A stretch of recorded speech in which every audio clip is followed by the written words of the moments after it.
Hey guys, thank you so much for coming onto the podcast. Thanks, Thank Andy. you. Thanks Thank for you for having having us. us.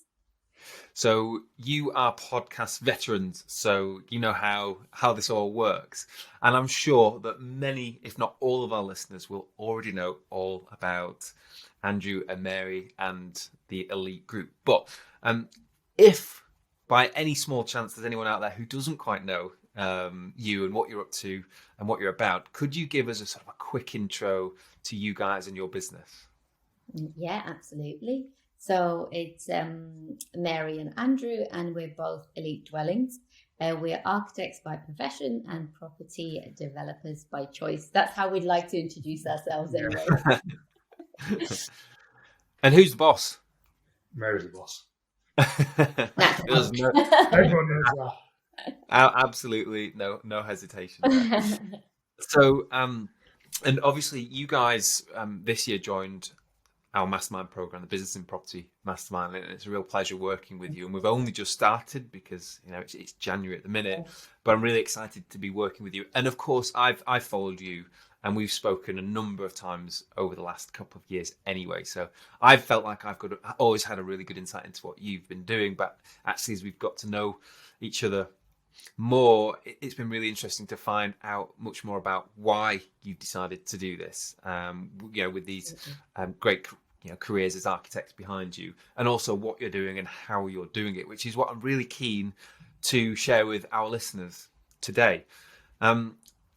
Before we kick off, then, like the big thing for me, it's great to have you on the mastermind for so many reasons, but also, one of those reasons is because you have these skills as architects, and you have a very logical method of considering what we can and can't do with properties, and it's really great to get your expert insight into that. And for a lot of people out there, architecture is a career that they would aspire to do, and it's held in this huge regard, and 7 years of training.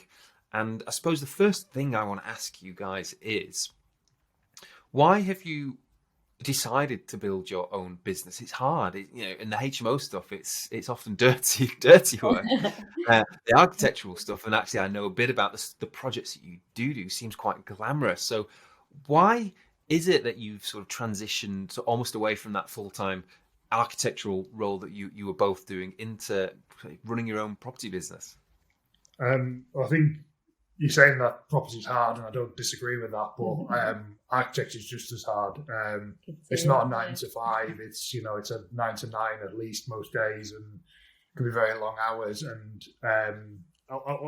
in the grand scheme of things, I know people might not agree with me saying this, but it's not that well paid for the effort that we go into to train for that. It's one of the original kind of old professions, but it's not up there with the kind of pay brackets of something like a lawyer or a doctor, despite all that, and kind of the liability that's on us from a kind of what's the kind of risk perspective. So yeah, it's hard work and not necessarily great rewards. And yes, we've done some really glamorous projects. I was part of the tallest tower in North Sydney when we lived out in Australia. Mary's done a project for the mayor of Shanghai and things like that. We have done some really exciting stuff, but ultimately, at the end of the day, as well, they're not our work, are they? You're working towards somebody else's goals and aims and ambitions rather than your own. And for quite a while, we felt like we were working such long hours, but kind of not for ourselves. And we thought if we were doing all these long hours and everything, I used to sometimes finish at 1 a.m. because you care about these projects, right? They become a little bit like your baby.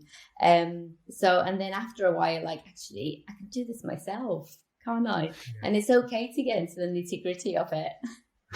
Before we kicked off, you shared a really interesting, not story or poignant moment in the process, the decision-making process of going kind of from your architectural careers full-time into property. Can you tell us about that? That gave you so much context about this. I think a lot of people who've heard us know that we quit our jobs and went travel in 2015, and that was like the big moment. But there was all these little moments that kind of happened, and one of them was that started to kind of question whether or not we're in the right field. And one of them was we were working for a practice, and we did a feasibility study for a site, that basically unlocked the site to show. He wasn't even planning or anything. He just was to show that 400 apartments could get built on this site. And the architecture practice that we're working for got paid £5,000 for doing that. The broker who brokered the deal got paid £500,000, and the developer who sold the site for 15 million. And considering the whole thing came about because of us and kind of our ability as the architects to kind of unlock that site, quickly realised that we were the wrong. We had all the skill sets, but we were kind of the wrong cog in the chain type thing, or in the machine.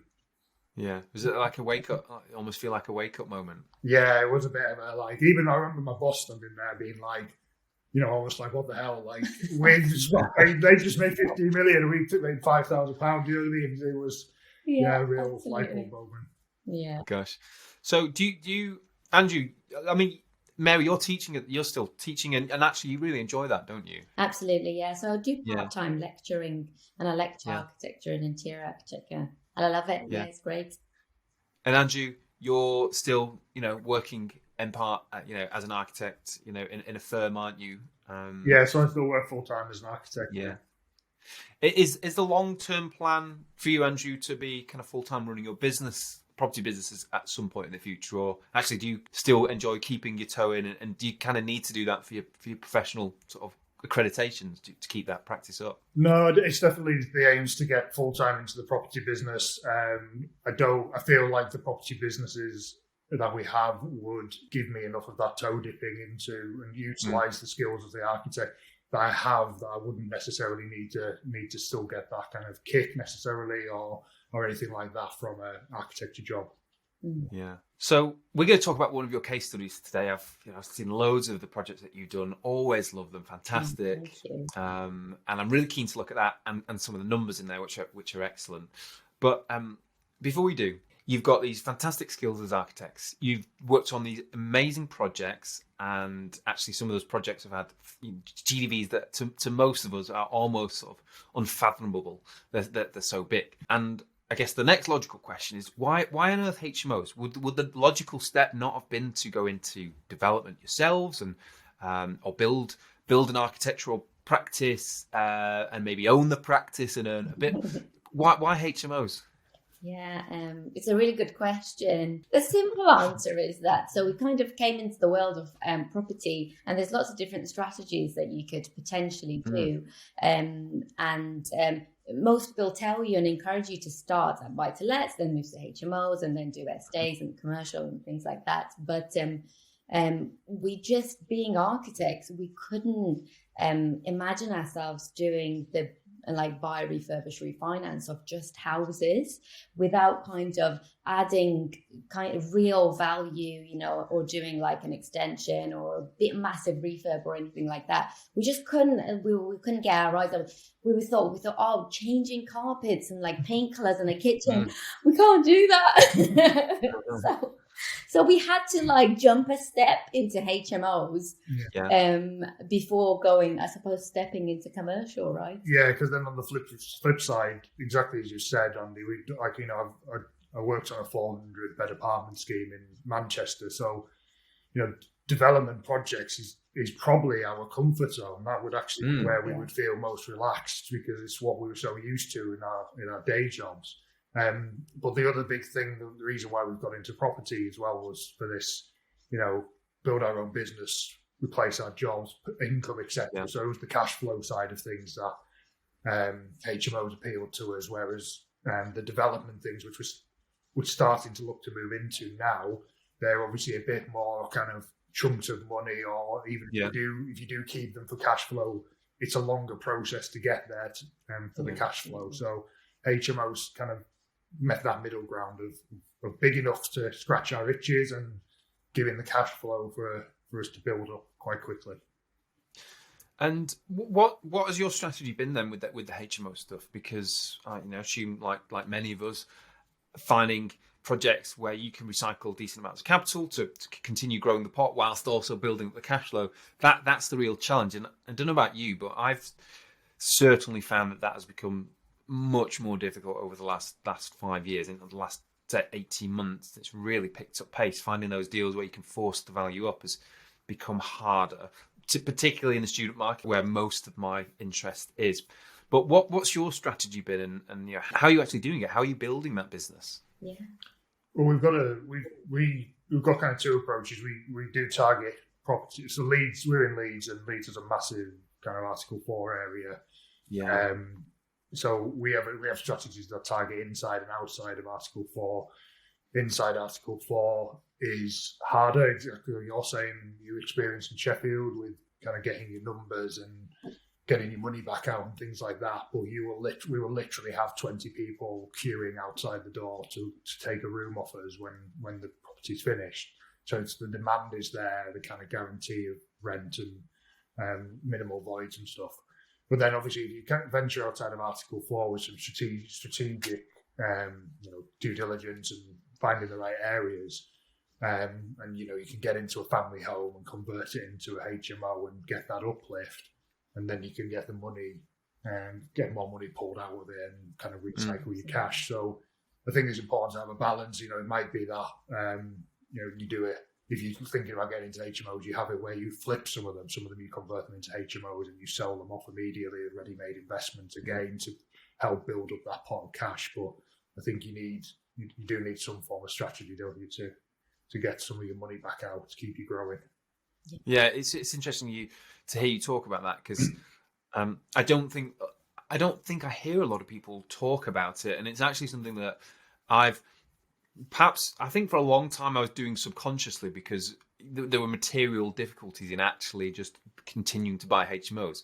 And so sometimes I had to do another project, or sometimes I've sold HMOs in the past, and I hate doing it. Obviously, found it a really terrible experience. I know, but actually, it's been kind of a necessary evil to continue to release enough capital to then maybe do the next two projects. And I think actually it's a really good way of sort of not spreading yourself too thin, doing what you're comfortable doing on the patch that you know it works, and it kind of all folds in. You can use the same teams and things like that, but the outcome at the end is just a bit different. You sell it as opposed to keep it, and actually I think that it's a really good strategy. I think it's a really good way to build your equity whilst continuing to be able to build your capital, because at the end of the day it's a really capital intensive business model, buying property full stop, but particularly HMOs in good areas. And it's very easy to get completely stuck, isn't it? You get to a point where actually that's it. There is not enough capital left to buy the next one, or to buy the next one and do the refurb. And then all of a sudden, and I've been there myself, you're looking at deals that you have no real sort of genuine interest in. They're a bit weird. You're trying to find odd solutions to actually make things up, and actually it's not scalable to do that. But I think what you're talking about, and that method really is, and it's something that a lot of our listeners could think about doing. I know, like you said, Andrew, some people who buy two, but also for every three they buy, they'll hold two and sell one of them, which is a really good way to do it. One of the things that we used to do is we would have loved, and I would have loved to buy every property that I ever saw, but of course I couldn't. So actually we would do the same thing. We would identify it, we would be able to do a refurb, and we'd be able to manage it, but we just did it for somebody else.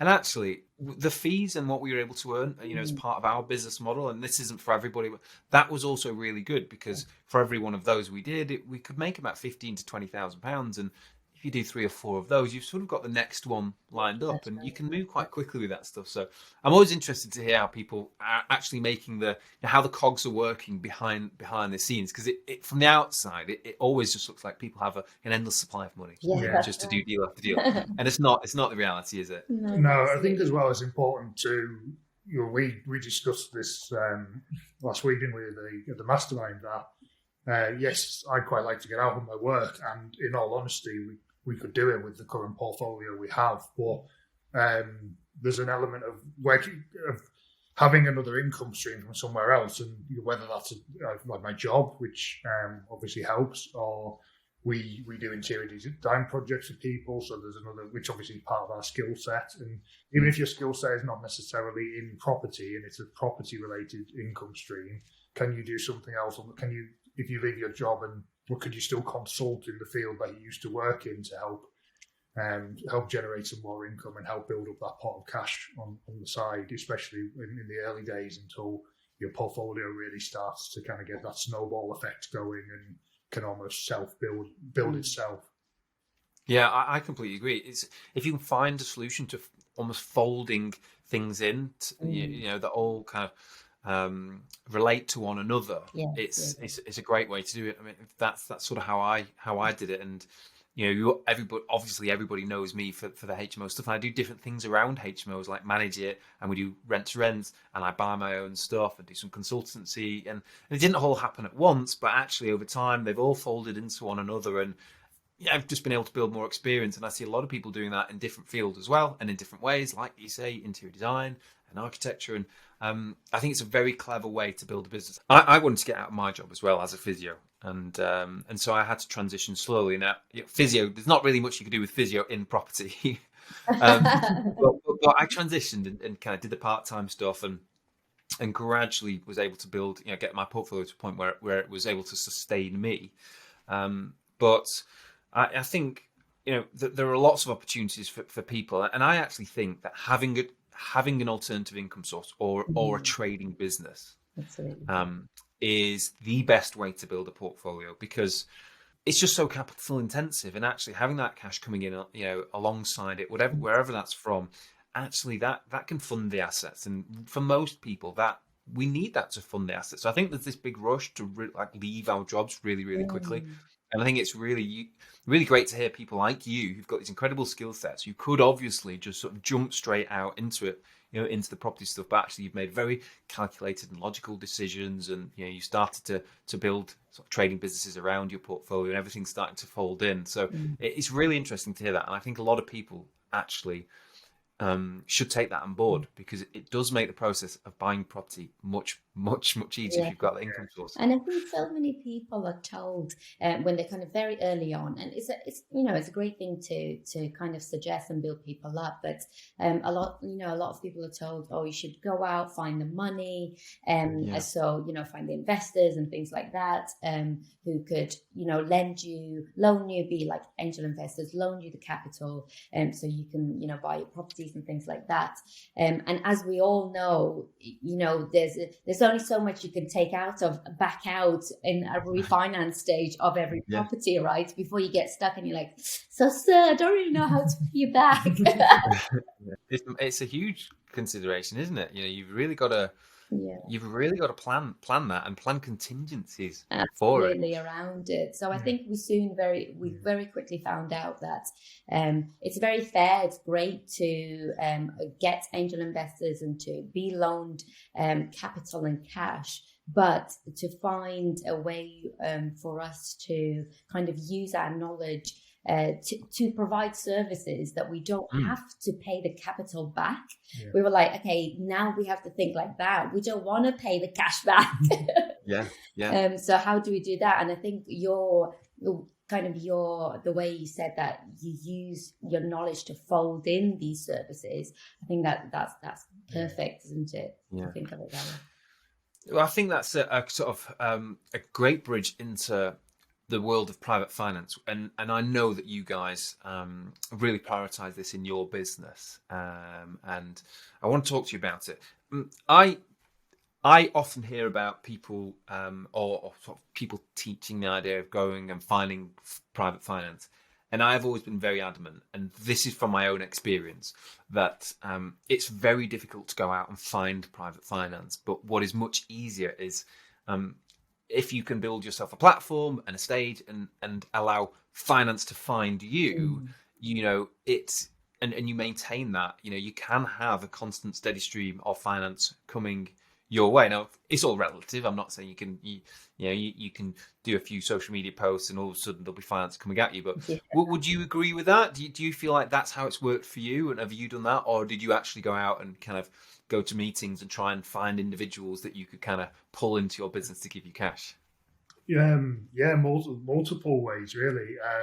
Not all have come off or come to fruition, but we've had friends and family. We've had people we've met at networking events, and we've had people who've approached us through social media. That whole saying of there's money everywhere. You just got to make people ask the question and make people aware that you're kind of looking for money and you don't know where it's going to come from. So, I'm not saying it doesn't have to just be, just do Instagram. That's where you get all your cash from. Where we've seen potential leads and potential investors come from multiple different things. People have heard us on podcasts. So, it's just got to get yourself out there and promote yourself, really. And I think it's two things, isn't it? Is showing the proof and looking professional. And I think that kind of goes with having the social media side of things and having really good investor packs and things like that. So you can actually put that out there, look really professional, and then showing the proof. So like, this is what we've done. So like our friends and family, they love the proof, aunties and uncles and all sorts, just kind of seeing what we do. And they're like, this is good. You know what I think as well, and I think you guys do this so well. You're very transparent about what you do, and I always feel like what you share is very honest as well. And so I've always felt like I knew you, which is strange because actually in person we haven't spent that much time together. That's right. And it kind of happens almost subconsciously. You're not even aware that it's happening, but it absolutely works. Do you think the sort of the way that you shared your story and shared the projects and told your story and the stories that you do on social media, do you think that has been a key part of that kind of building those relationships and that trust with some people who've ultimately brought you finance? Yeah, definitely. I definitely agree with that. We tried to share kind of as much warts and all, and want to be open and honest about how things go. We're obviously designers, so we're quite precious over our grid on Instagram, looking pretty. There's no construction shots on there, just videos. But yeah, we're definitely the open and honestness of it, and actually on the joking side, the flip side, that kind of polished look that we do put out there, we get a lot of confidence about that in terms of the kind of look and kind of quality of our interior design and finishes and things like that as well, which again, obviously background as designers, but we have a saying that was taught to us in uni where everything is a design opportunity, and we try to always embody that in everything that we do. And so our investor packs and valuation packs that we give to surveyors when they come round, everything, our website is all kind of centered around that kind of look and feel and brand and making sure everything can be the best that it can be. And I think that does get noticed by people.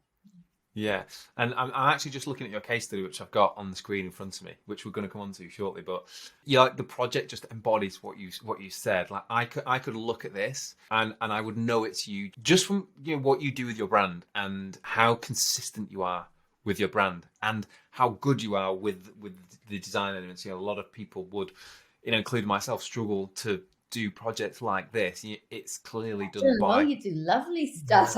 Well, the truth is, I get help to do it, Mary.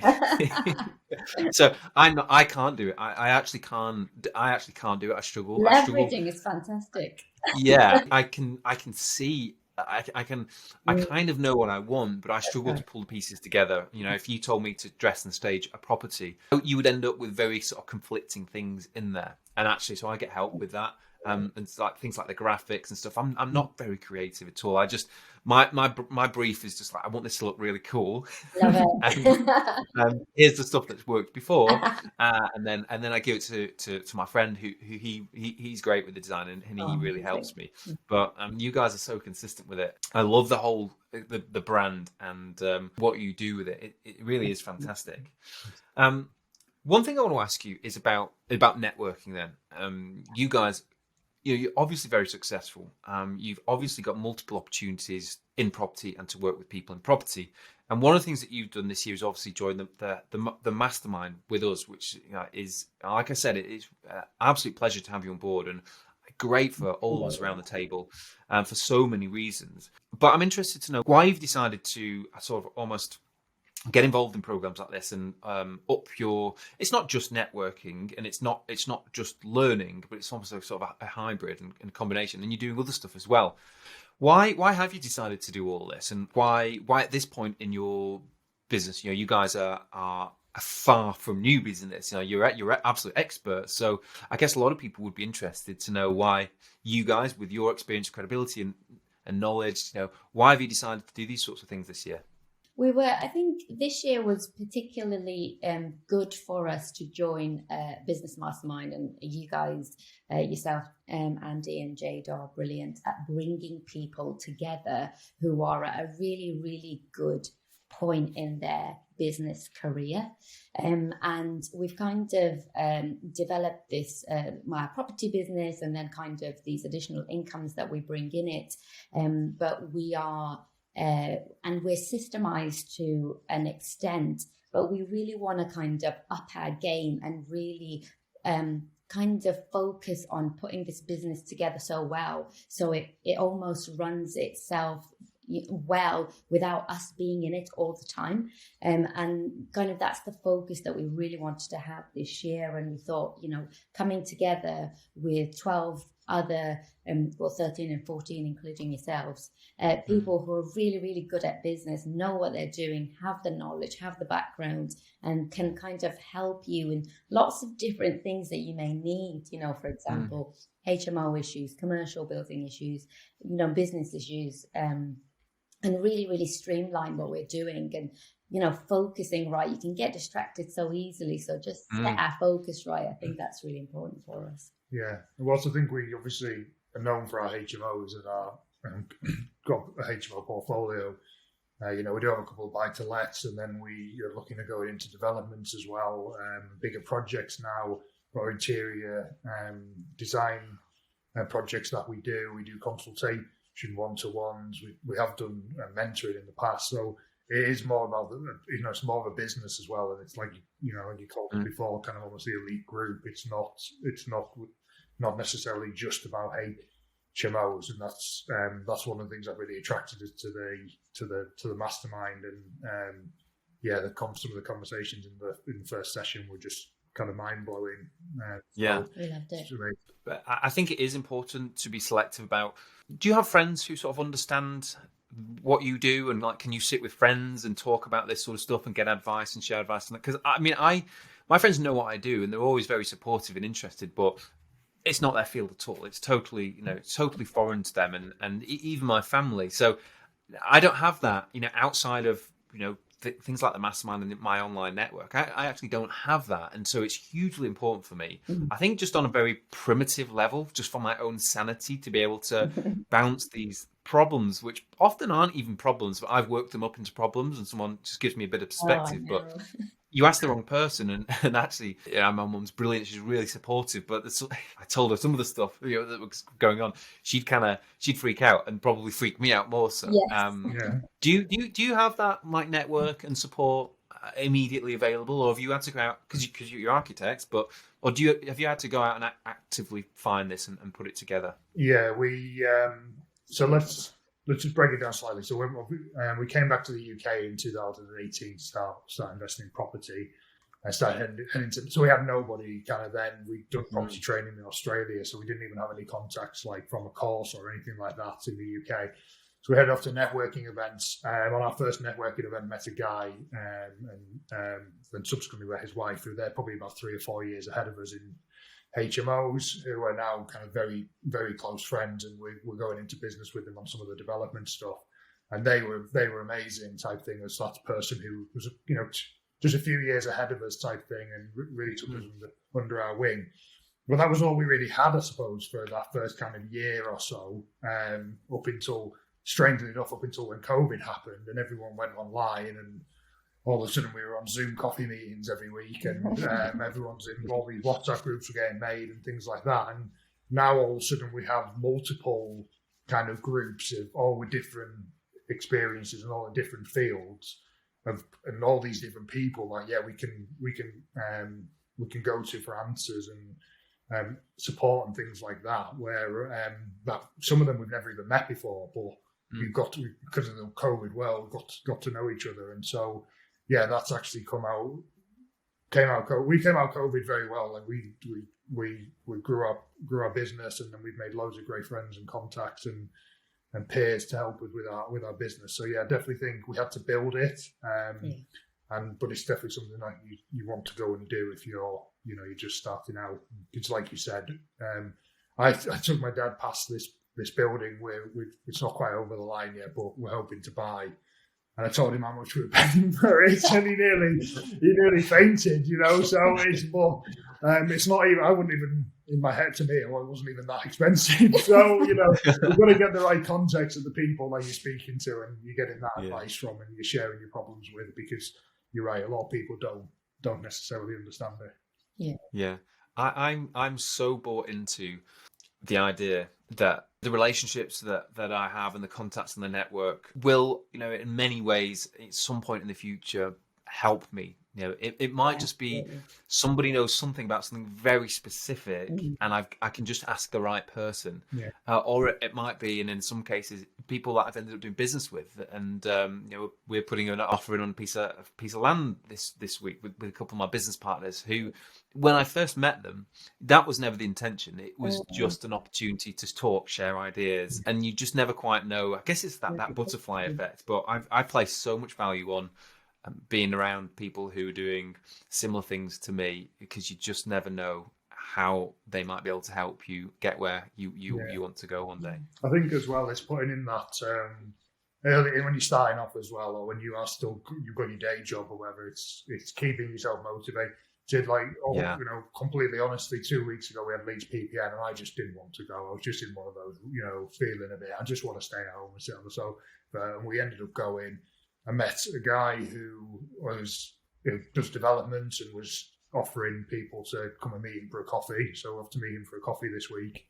The main speaker, we've just been looking at a new investment area. The main speaker operated in that area, ended up meeting him for a coffee after the event. And there was a third person as well. And so I could have easily just sat on the sofa, but instead I've ended up making two or three great contacts, and it's just keeping yourself motivated, going out there, and as long as I always think, a bit like what you just said, Andy, if you can leave with one nugget, one piece of information from wherever you've been or whatever you've been listening to, then it was worth doing. Yeah, I think also what's interesting about what you just said, Andrew, is that I think it's very easy to look at people like you. You've got a fantastic Instagram account, loads of followers. You've got great network. That's obvious. You're always being tagged in stuff, but you have to actively go out of you have to. It doesn't all come naturally. Sometimes you've got to drag yourself out of the house and go and do these things. And I guess the question I want to ask is, social media and building that network for you guys, has that been a very active decision? And you've actually said that this is something as a business we've got to do. You put yourself certain targets in place, certain things that you've obviously decided to go to certain network events, join certain groups. These are very conscious decisions that you've made. And at times, I imagine you would rather not have to do it all. I would rather not have to post on social media every day. But it's important for that reason. Do you find the same? Yeah, absolutely. I think we when we set out our business, we consciously worked out different ways to market ourselves. And, in this day and age, marketing's all on social media, on kind of Instagram, Facebook, LinkedIn, if I ever learn to use it properly, and having your own website and stuff like that. And we initially built it. So kind of you're saying, you consciously did. We initially built it to record what we were doing, and also for investors to find us, because that's what we were initially thinking. Okay, funding from investors, etc. But the value we actually found from networking in there was absolutely priceless. How the property world kind of comes together and holds each other's hand is invaluable, and I think that's the best thing we actually found from from being on kind of different social media platforms, and just kind of finding those accountability partners, the networks that have helped us. We on a daily basis contact people within our network that we found through Instagram for support. Yeah. Let's have a chat about your case study, guys. I'm really keen to talk about this. So, top line numbers. You purchased this particular property for 140 grand. And obviously, for all of our listeners, Andrew and Mary's case studies inside the HMO roadmap, and it is incredible. 140 grand, and 11,000 in your legal costs, and you spend about 55,000 on your refurb. So you were just a nudge over 200,000 all into this project. What did you create out of this? What was it before, and what did it become? So it was a 3-bed semi-detached house with an attached garage, and then we converted the garage into a living space, which allowed us to convert the rest of the house into 5 all ensuite HMO bedrooms. Yeah. And was this inside the Article 4 direction or outside an Article 4 direction, guys? It's outside. Did that make it a little bit easier to sort of purchase something with this potential at that price? Because I know Leeds is an expensive market. Yes. I assume something in the Article 4 direction Leeds with that sort of potential would be quite a bit more, would it? Yeah, 100%. So lower cost, more options, obviously family home that could be converted. And again, going back to what we were talking about earlier, first project, it was quite important that we did something that was going to recycle a good chunk of our money, even if not all of it, because we could have easily gone in and bought an existing HMO in Article 4, and that would kind of be it. That was it. The pot of money was gone, and we were kind of back to square one type thing. Yeah, so yeah. it was important that it was something that we could add value to and release equity from at the end of the project. Yeah. Well, I picked up on something that I think is quite interesting in your case study. So we've got lots of really, really inspiring case studies inside the roadmap.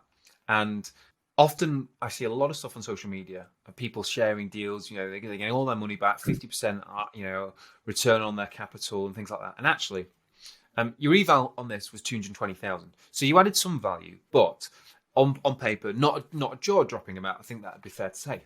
However, to give it some context, your gross monthly rent was 2,650. So actually, your gross annual rent is almost £32,000. Yeah. So the relationship there between what you've done with the property physically and actually then what you've achieved in terms of the rent is quite staggering. And I suppose I want to know how you've done that. That to get that sort of rent out of 5-bed property like that's been revalued at 220,000. It's phenomenal. And your return on your capital, I think, was sort of about 45, actually still about 45%, something like that.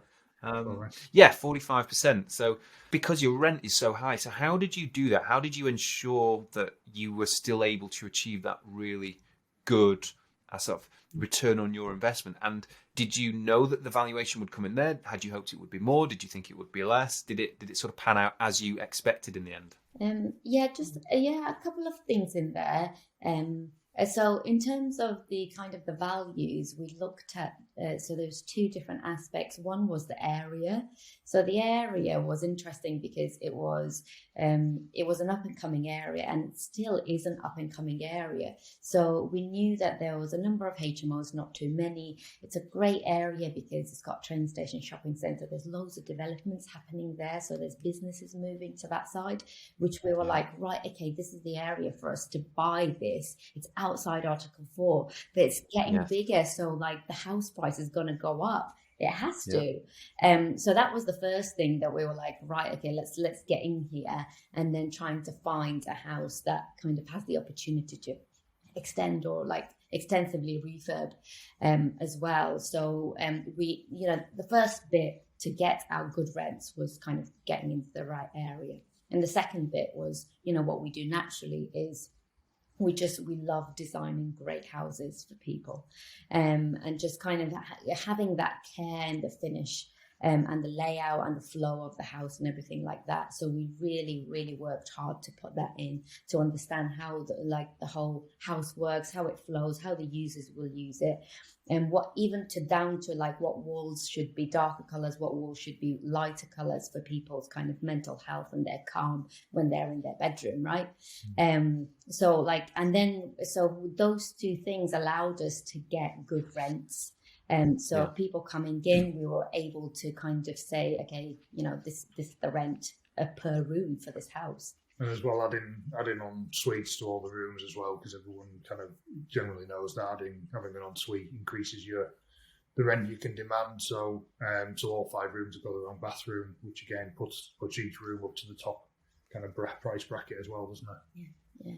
Yeah. So it's really interesting because what you basically just told us is that actually to get a really good, strong return on investment, and I suppose we know this, but I don't think that this is the default way of thinking.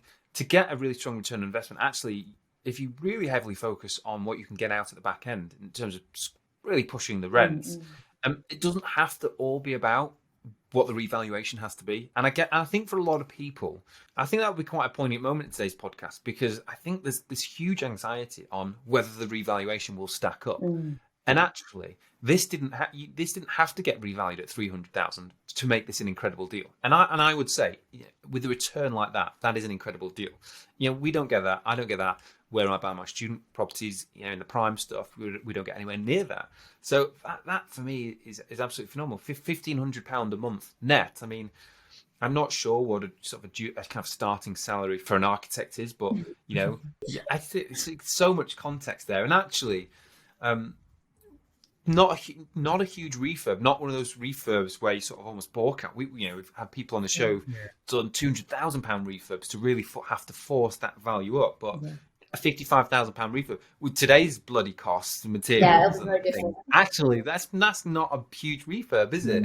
Very manageable refurb. I think as well something where we don't necessarily prescribe to the whole back to brick model as well. We're quite comfortable of assessing something and saying, well, look, that wall doesn't need to come down, or that doesn't need to be stripped back or whatever. And and on the flip side, we once pulled some wallpaper off and the entire wall came with it, type thing. And so obviously it needs redoing. So we don't skim, but we're not just right. Okay, we're going to take everything back to brick and redo it all. Yes, it's all it's all going to be beautiful and square and things like that. But is it necessarily needed in that cost, and how does that hit your bottom figure? So on this property, obviously we converted the garage, but other than that, we moved one wall in the entire house just to even up the little box bedroom that you typically get in a semi-detached house, just to even up the 2 rooms there next to each other, and then obviously put in the en-suites. But we weren't doing massive reconfigurations to layout or anything like that. So again, it was seeing that kind of floor plan and just making those little tweaks to it, as opposed to blanket ripping it all out and starting again. For me, this is how anyone thinking about investing in HMOs and concerned about how to make it happen, how to get the sort of returns they need, be able to recycle capital. This case study for me it is like the perfect example, because just for that very reason you said then, Andrew, you don't have to completely rip the place apart. You don't have to do this huge refurbishment. You just have to be really clever and smart about how you do it. We do great things on £16,000 budgets. Particularly with some of the rent-to-rent projects that we do, we can't afford to spend anywhere near that, and we still have to force the value up. We've got to force the rental value up, because that's actually how we make our margin in the deals.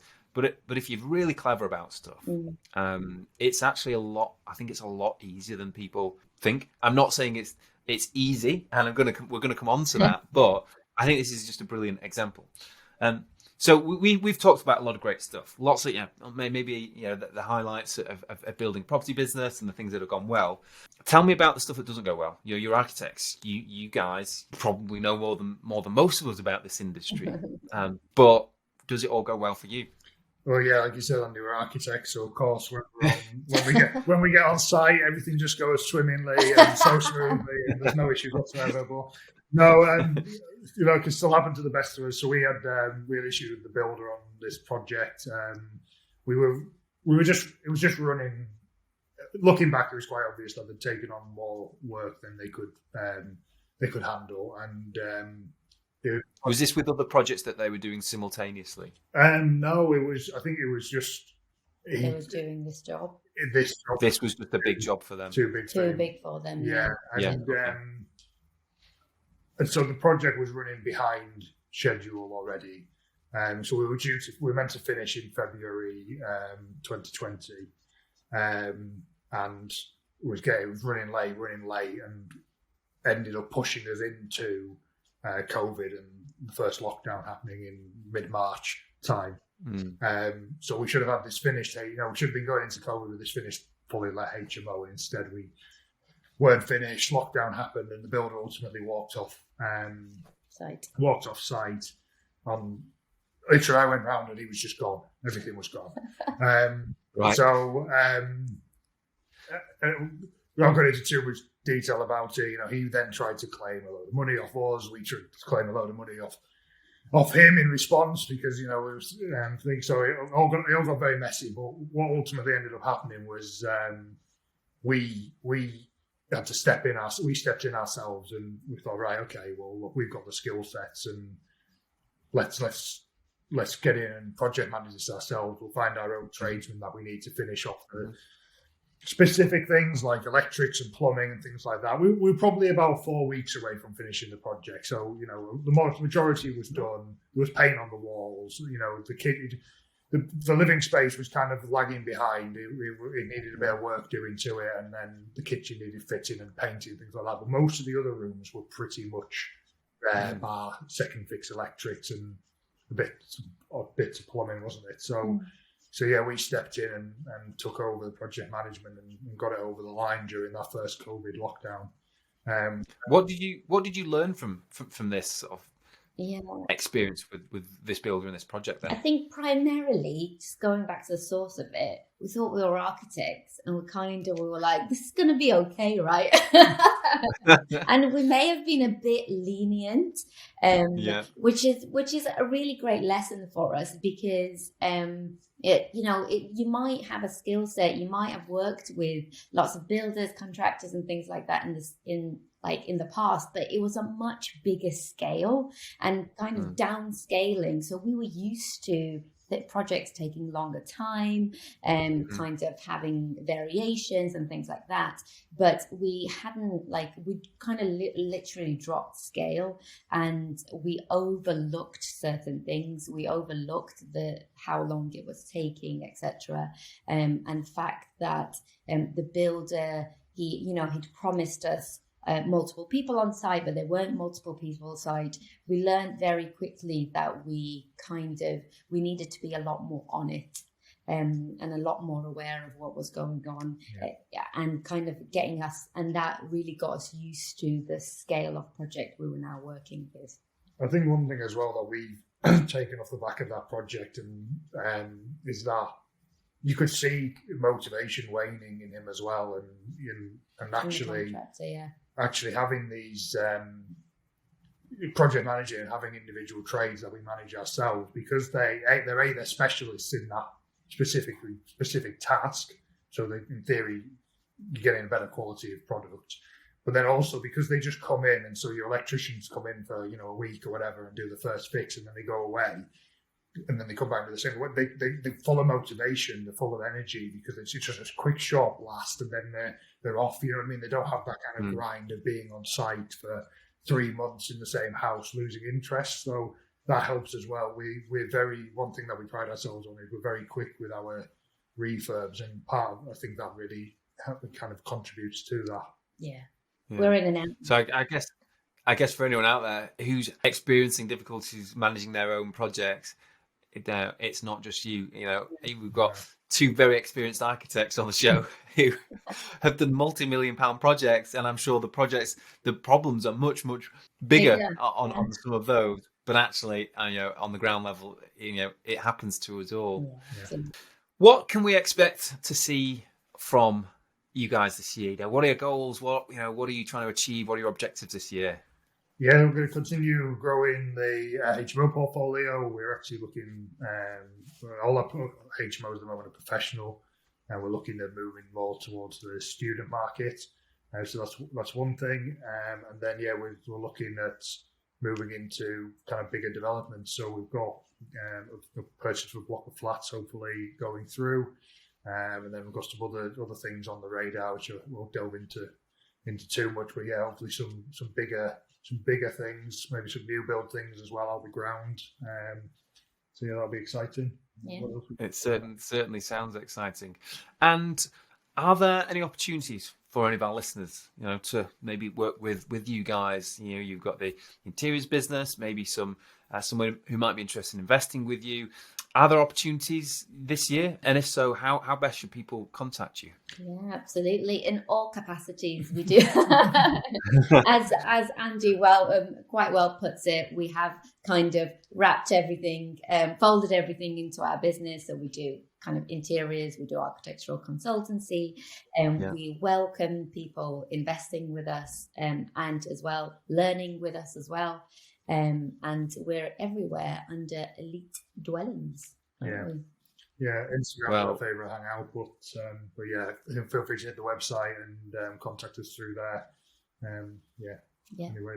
Well, I can wholeheartedly recommend you, and I'm really, really, really excited about working with you guys this year and sharing this process with you. And I'm sure you're going to teach me so much about all sorts of things as well. Thank you so much for coming on the show, guys. Thank you for having us, Andy. It's been fantastic. Really, really fun. Thank you.